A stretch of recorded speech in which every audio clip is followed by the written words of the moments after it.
Nous avons le Lean Management. Alors, c'est quoi une démarche Lean Management? Je vais vous donner les supports que j'utilise, les benchmarks que j'ai pu faire pour pouvoir déployer le Lean à large échelle à l'intérieur d'une organisation.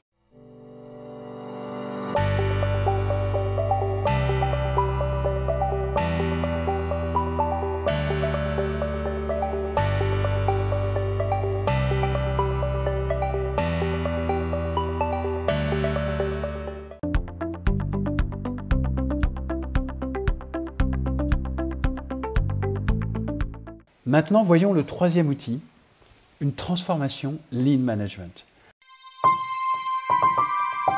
Comment est-ce que chacun d'entre nous peut s'approprier, notamment avec tout ce que nous avons vu jusque-là, la mise en œuvre du Lean? Nous avons vu les 5 dimensions, mais du coup, comment je le mets en œuvre? Comment je le déploie dans mon équipe? Comment je le déploie dans mon département, dans ma business unit? Et plus globalement, au niveau de l'ensemble de l'organisation. Donc, voyons comment on le fait. Déjà, il y a ces 5 dimensions que je vous rappelle. La première dimension, c'est la valeur. On va se focaliser sur la valeur avec cette dimension d'entrepreneur, d'aller identifier là où il y a de la valeur ajoutée, de la non-valeur ajoutée, des pertes. Pas seulement avec les 7 Muda, les 7 plus 1 Muda, mais aussi globalement avec l'ensemble des identifications des pertes qui nous viennent du World Class. En deuxième étape, on va faire cette étape de commencer à comprendre le constat actuel de ce qui se passe, le flux, la mesure, le Gemba, le terrain. En troisième étape, on va aller dans la performance, on va définir la cible. Qu'est-ce qu'on veut atteindre comme résultat? Quatrième étape, on va mettre en œuvre, on va s'améliorer, on va résoudre les difficultés. En cinquième étape, on va avoir de l'impact, on va déployer, on va ancrer et on va s'assurer que ça marche. Donc à l'origine, comment moi je suis allé dans le Lean Management?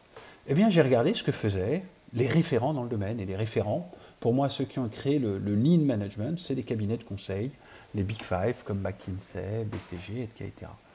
Et je suis allé voir chez eux parce qu'ils ont cette force de pouvoir déployer ça dans des organisations à large échelle. Ils ont aussi l'inconvénient de le faire souvent de manière massive, avec des prix extrêmement élevés et assez éloignés du terrain. En tout cas, d'après les échos que j'ai pu avoir. Mais ils ont cette qualité de formaliser la démarche. Donc là, je vous mets les slides qu'eux partagent avec leurs clients, qui sont accessibles, où ils montrent comment est-ce qu'ils mettent en place ce qu'ils appellent des mini-transformations de 14 semaines ou 3 mois. Vous voyez, il y a une étape de préparation, de cadrage. Donc, première étape, préparation, cadrage, enjeu, c'est l'entrepreneur, identifier les pertes. Deuxième étape, diagnostic, c'est le chef d'orchestre, je vais aller mesurer, je vais aller factualiser. Troisième étape, designer, je vais aller, en termes de performance, définir ma cible. Qu'est-ce que je veux atteindre comme organisation cible? Quatrième dimension, je vais planifier, donc moi j'ai relié à la troisième, puis après on va mettre en œuvre et on va pérenniser. Ces 5 étapes sont très conventionnelles dans le conseil. Mais on va voir comment est-ce qu'ils le font de manière intéressante. Ils vont le déployer de manière massive, donc ils vont former avec leurs consultants, ils vont faire des formations, former des navigateurs qui vont prendre en place une transformation Lean dans une équipe. Ils vont faire un POC, un Proof of Concept, dans un département, peut-être sur 150, 200 personnes, avec plusieurs équipes.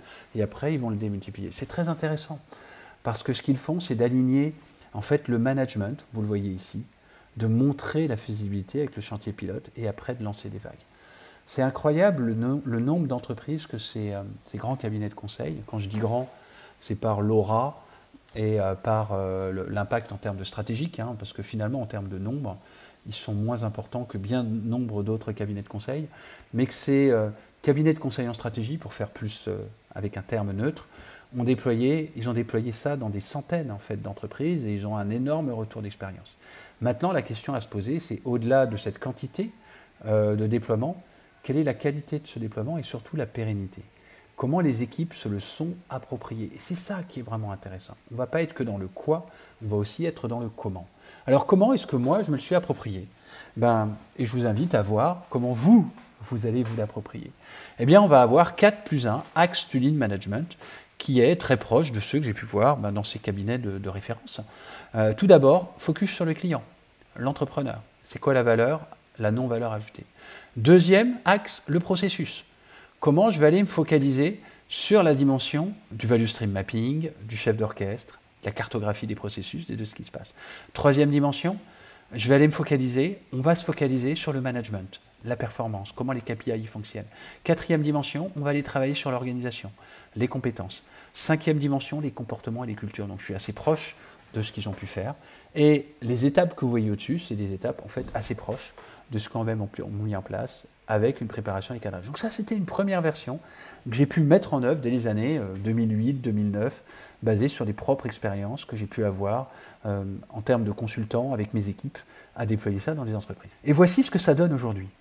La version la plus récente est beaucoup plus intégrée. Donc ça, j'ai pu le déployer ces 5 dernières années dans plusieurs entreprises, des organisations allant de 100 jusqu'à 5000, 10 000 personnes. Et en fait, on l'a rendu flexible, on l'a rendu adaptable. Et je vous invite à voir, tiens, moi si je vais à le faire dans mon équipe, dans une organisation, dans une entreprise, comment je le ferai? D'abord, on démarre par une démarche de cadrage, c'est le A. On va cadrer, on va présenter la démarche à des acteurs clés, on va sur le comment parler de confiance, de dire qu'on n'est pas là pour réduire les coûts, même si le lean parfois est perçu comme ça, mais qu'on va clairement intégrer les équipes et partir de manière en fait sur les priorités et les enjeux. Donc vous voyez le quoi, le comment et le pourquoi dans cette première phase. Puis on va faire une deuxième phase qui va durer de 1 mois à 2 mois en fonction de la disponibilité des équipes pour caractériser les activités en termes de qualité, de coût, de délai. Donc on va prendre des faits, on va faire du Gemba, on va aller sur le terrain et on va faire une grille d'analyse partagée, pareil au niveau opérationnel et au niveau direction. Et on va identifier et prioriser les pertes majeures, les plus importantes, et on va faire des quick wins. Et puis après, on va agir. On va poser des actes managériaux ou de transformation importants, comme en mettant en place des AIC, faisant du 5S pour que les opérationnels voient le gain immédiatement, peut-être faire quelques résolutions de problèmes. Et en parallèle de ces outils et de ces méthodes, on va travailler sur le comment, en accompagnement managérial sur le mindset lean, sur le fait d'embarquer les personnes, d'approprier, que le manager travaille avec des équipes autonomes. Et on va engager en fait la majorité des personnes concernées parce qu'ils voient qu'on identifie leurs problèmes aussi opérationnels, pas que les problèmes financiers des strates de top management, mais en partant du terrain. Enfin, la 4e étape, c'est plus we do en tant que consultant externe ou consultant interne que l'on forme et qui travaille avec nous sur ces transformations, c'est you do. C'est-à-dire que les managers opérationnels, on va les former, on va les sensibiliser 2 heures, 4 heures. On va faire des actions sur le terrain avec eux, on va identifier les pertes avec eux, on va mettre les AIC, les managements visuels en place avec eux, et pour qu'ils se les approprient progressivement. Donc là, une période d'1 mois, 1 mois et demi, 2 mois, où ils le vivent, et on les accompagne à ritualiser et encourager cette dynamique. Puis on va concrétiser et discipliner à tous les niveaux. Et enfin, dernière dimension de pérennisation, on va garantir une dynamique d'amélioration continue, notamment en construisant ce système de management et d'animation intervalle court dont je vous en ai déjà parlé. Et on va autonomiser, coacher les consultants, les référents internes, les qualiticiens, les experts, les managers, et on va transmettre pour que ce soit utilisé. Donc voilà un exemple qui, moi, me parle, mais peut-être que ça ne vous parlera pas, parce que c'est basé sur l'expérience, c'est basé sur les équipes que nous avons accompagnées, les organisations que nous avons transformées. Donc la question pour vous, c'est, tiens, si j'avais à construire une démarche de lean management, avec tout ce qu'on vient de voir, qu'est-ce que vous mettriez dedans ? Par quoi vous démarriez? Et je vais revenir ici, en page précédente. Il y a 2 dimensions. Il y a vraiment une dimension de mise en œuvre et on voit les 4, 5 ou là ici les 7 étapes de déploiement d'un projet lean. Mais surtout, il y a l'ensemble du périmètre que l'on couvre.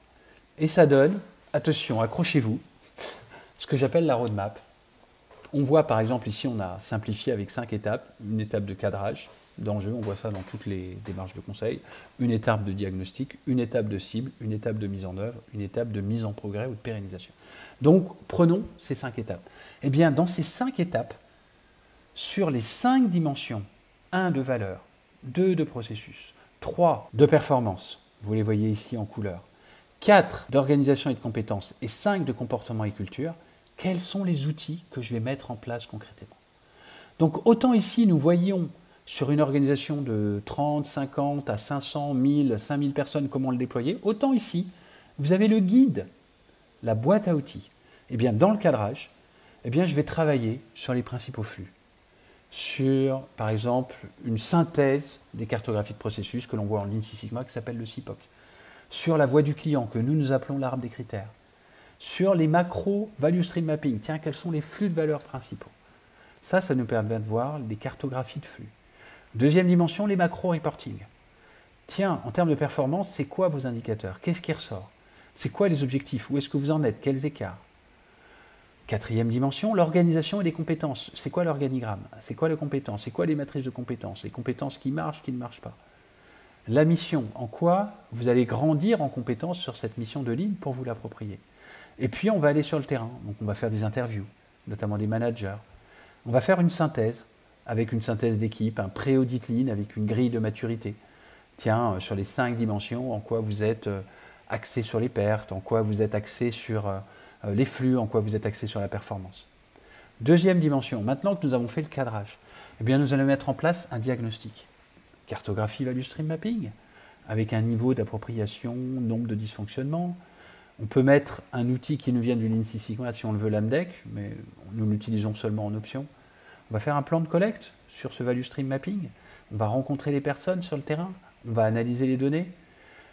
Sur la dimension des compétences, eh bien, on va faire des matrices de compétences. On va voir les standards, les modes opératoires. On va peut-être faire un audit 5S aussi. Allez voir sur le terrain comment ça marche. Alors si vous n'aimez pas le terme audit, on fait une évaluation, une prise de température. Et on va identifier les rôles, les missions, ce qu'on appelle aussi le span of control.